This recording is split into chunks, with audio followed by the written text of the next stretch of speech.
What's going on, guys? Welcome on back to M&M Homesteading. So today is kind of a crappy day out, so I thought let's talk about a crappy topic, right? And something that living on the homestead isn't exactly glorious, but it's something you all need to know about, and it's something we deal with here on a daily, weekly basis. It's always in the back of our minds. And with the season 2 getting here close to Christmas and various Christmas movies that might have certain topics in them,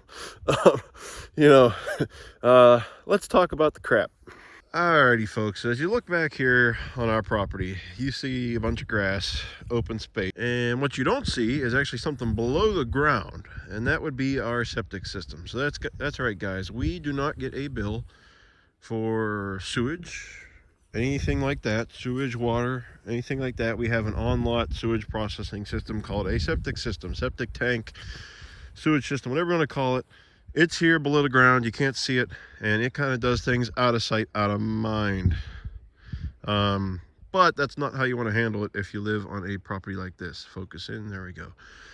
So I'm going to talk about what you need to know to have a good, healthy septic system, what to do, what not to do, and just the things we experience here, how to locate yours, things like that, and basically how to deal with it, because this is one of the things you're going to have to deal with on your property.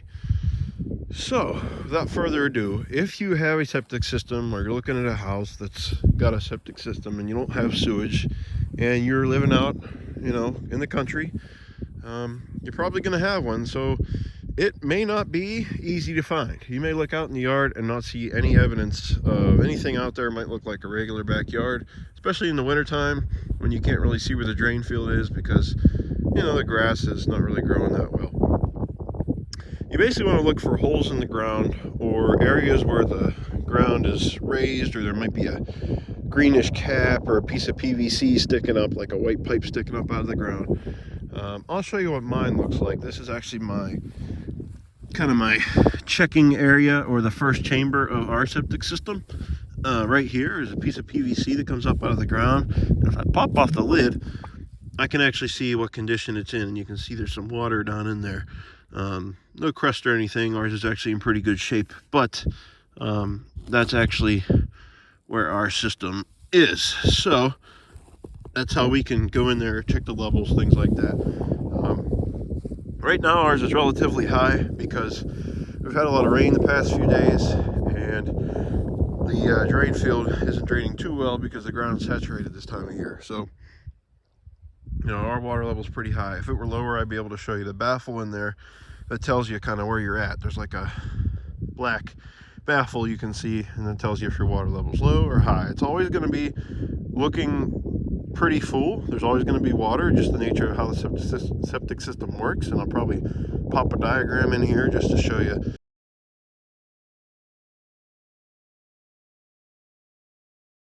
what it looks like.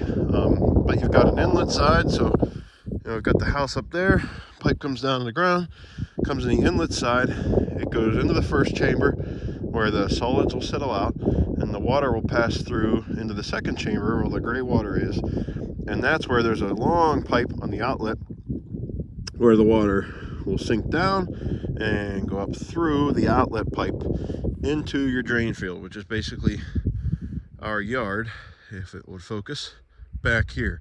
But you're not going to be able to see. We have a pretty well functioning drain field, and this time of year you're not going to be able to see it. But if it were summertime, you'd see a couple of strips of green where that drain field actually lets out, because the water, that grass gets watered a lot more from the underneath than the rest of the yard does. So that's how you can locate your drain field. But basically that's how it works. Everything water related comes from the house into here, and then goes from there into the drain field and through the rest of the system. So now I kind of wanted to chat about what you can do to keep this thing working properly, and what not to do to cause it a lot of issues. And then I think we'll probably wrap up the homesteading vlog for today. Alrighty, folks, so what to do? Number one, make sure you're checking things out. Don't just live out here every day, forget you have a septic system, throw stuff down the drain, and move on with your life. You do that, it's going to be not too long a time before somebody comes out to pump your system and say, hey, we're not going to be able to revive this thing. You got to dig up the whole thing and replace it. And that could be anywhere from 30 to well, 20 to 30 to $50,000 depending on where you are and what's entailed to put a new one in. So don't do that. So number one, keep an eye on it. Number two, do not put everything and anything down the drain, guys.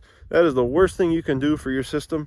You got to know what's okay and what's not okay. So things like cooking oil when you're cooking food in the kitchen, any kind of oil really, do not put that down the drain. That is going to cause you lots of issues in your drain field and your system itself. And even your pipes, it's really not great. Even if you live in a city system, it's really not great to dump oil anyway. So I highly recommend don't put any oil down your system whatsoever. Find another way to dispose of it. Also, garbage disposals. Some will say, hey, I've got a garbage disposal, I've never had issues. Some will say, don't put one in. Personally, we took the choice to not put in a garbage disposal. Really, all that's supposed to go down here is stuff that comes out of your body, or, you know, stuff that you're getting in a shower, stuff like that.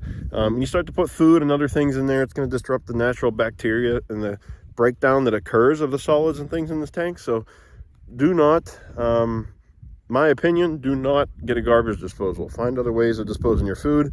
Get a little cup for your drain that actually filters your water when you wash things out, so that it'll catch the food and various particles before they go down the drain, and only let water go down the drain, and your system will look a lot better. It'll look like mine, where you open it up and there's just water there, and there's no thick crust on the top and things like that from oil and from food particles and things like that. Number three, do not use harsh chemicals. This is another thing where a lot of people just start using stuff and throwing it down the drain and forgetting all about it. Guys, do not use antibacterial products when you're on a septic system. So things like soaps that are antibacterial, I know this sounds counterintuitive, but just bear with me for a second. You don't want to use soaps that are antibacterial. Do not use bleach, things like that. Now again, people are going to say, and probably in the comments they'll be like, oh, you can use that stuff, the water dilutes it, things like that. Listen, if you want your system to work properly for years on end, and you don't want to pay companies to come out, dig it up, put new ones in and drain it all the time and things like that and pump it out, don't use harsh chemicals. All you're doing is actually killing the bacteria and the natural organisms in there that break down what you put into your tank. You've got a personal sewage system here that functions very well and is designed to do what it's supposed to do. But if you're sending chemicals down that are disrupting that process, you're digging your own grave, guys. Expect to spend some money and, you know, fixing the thing up over time. So number three, do not use harsh chemicals, do not use bleach, antibacterial products, and you'll have a good functioning system for years to come. All right, I think I got two more for you guys. Number four, do not buy the softest toilet paper you can possibly find, right? You see the commercials, Charmin, things like that. You don't want that for your septic system. Get yourself the cheapo Scott's, or not sponsored obviously, but something thin that is not going to be super thick, that can pass through your system nice and easy, and that won't fully break down, but will break down a lot easier than some of the other brands that are a lot thicker. So, you know, take it easy on the toilet paper if you're going to use thick stuff, but I highly recommend you don't, and just use some thinner TP and you won't have many issues. And number five, thing that I've learned and would recommend you not do, is do not use tons and tons of water at one time. So say you got a big family and you've got a lot of laundry to do. On a septic system, you don't want to do 5, 6, 7, 8 loads of laundry in one day. Spread it out amongst the week, do it every other day. I know it's a minor inconvenience, but essentially what you're doing is causing an increased load on your system, and it might not be able to handle it. You're essentially sending water out into your yard, right? And your soil has to find ways to drain that water. If you just had a big rainstorm, hurricane, depending where you're at, something that gave you a ton of rain, or a big snow event that ended up melting, and now you've got all this water saturation in your field, don't do a bunch of laundry that day. Take a short shower, you know. Think about how much water you're using, because even though it's free, it might not be if you got to come call somebody out to come pump your system. So make sure you're keeping an eye on how much water you're using, and as it goes through the system out into your yard, give it time to drain. Keep an eye on your ports that you can look into to see where your levels are at, so you know, and just try and keep an eye on how much water you're using so that you don't overdo it. All right, folks, and then what to do, you know, it should be fairly quick. Just number one, keep an eye on things, you know. Make sure everything's flowing down like it should, nice and fast. Make sure that your system's not overflowing or getting too high. Make sure you don't have soggy spots and wet spots in your backyard, things like that, where your drain field is. Just keep an eye on things. Don't act like it's not there, right? Because that'll just come back to bite you. So keep an eye on it. Learn about it. There's plenty of reading you can do online. Plenty of resources like that. So just keep an eye on things and see where you're at. Number 2, I also recommend treating your system.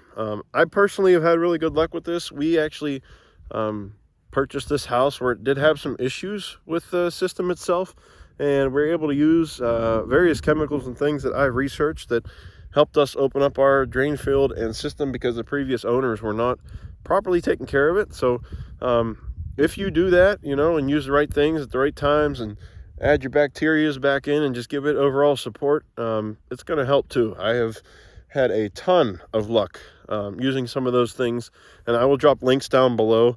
A couple companies like Robic, Dr. Pooper, there's a couple that come to mind, but check the links down below. A couple products I have used to just keep my system flowing properly.